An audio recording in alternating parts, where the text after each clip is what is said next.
I'm gonna show you how to have some super easy roasted chicken, veggies, all in under an hour and a half. And most of that is just it cooking in the oven. Let's get to it. Let's get into this really easy roasted chicken. First thing I'm gonna do is take all the little tops off of the carrots, their little hats. So just chop just a little like ½ inch off the top, like that. And then after I do that to all the carrots, I'm gonna go ahead and scrub them really good with some warm water. Dry them off a little bit, and then we're gonna just give them some rough chops to go into the roasting pan. I'm just gonna go ahead and chop it into somewhat larger chunks, kind of like that, because they're gonna cook down and become really tender with the chicken and everything else cooking. So just rough, about 1 inch, ½ inch. You can do it smaller if that's what your preference is. This is just how I'm doing it. All of this is going into the roasting pan.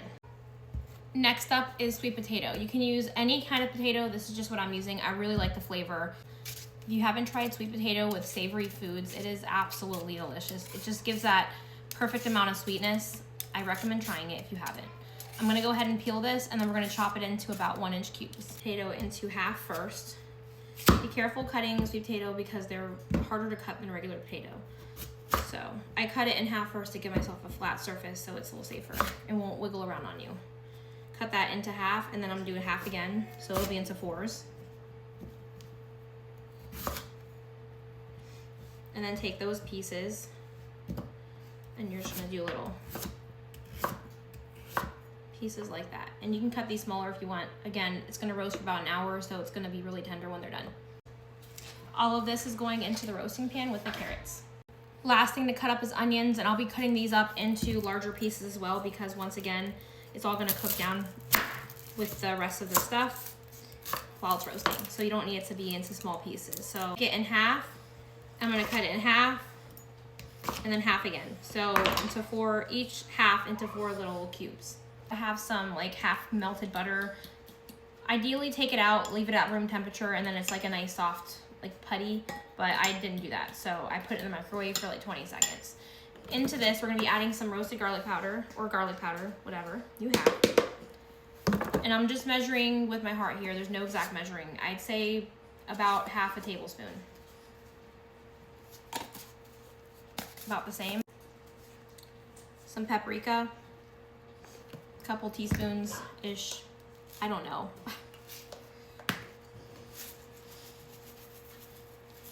About a tablespoon of minced onion, dried, and then about 2 teaspoons probably of some thyme. I'd use rosemary too, but I don't have any. A little bit of salt, not a lot, and a little bit of oil. And mix that together really good. It's important to make sure that your chicken's really dry before you do any of this, so I get paper towels and I just get under everything, under the legs, under the wings, just get everything super dry as you can. Take your butter compound and just put it in there and just stuff it under the skin. Everywhere you can reach, everywhere you can get, all the crevices, all of it. This is the other side of the chicken, and again, I'm getting that butter compound in all the spots I can reach under the skin.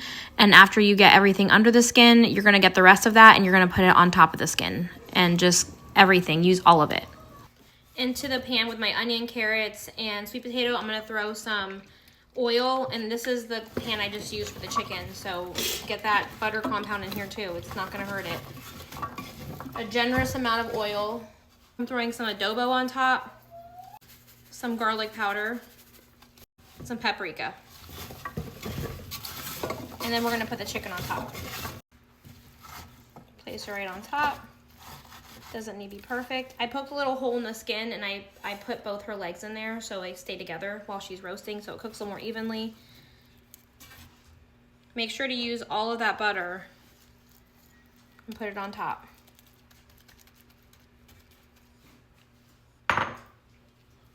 Now she's gonna go into the oven for about an hour at 425 degrees Fahrenheit.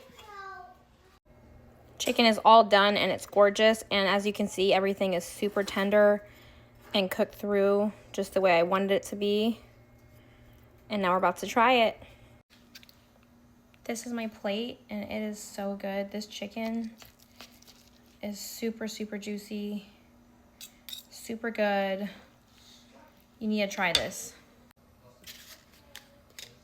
This is so good. It took an hour and a half total, and most of that was it just cooking in the oven.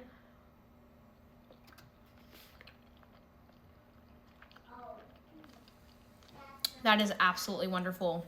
Just, it's everything you need. Everything is super comforting. It's perfect, and it all cooks together in one roasting pan in the oven. It's easy, so good. Try it. Love you, bye.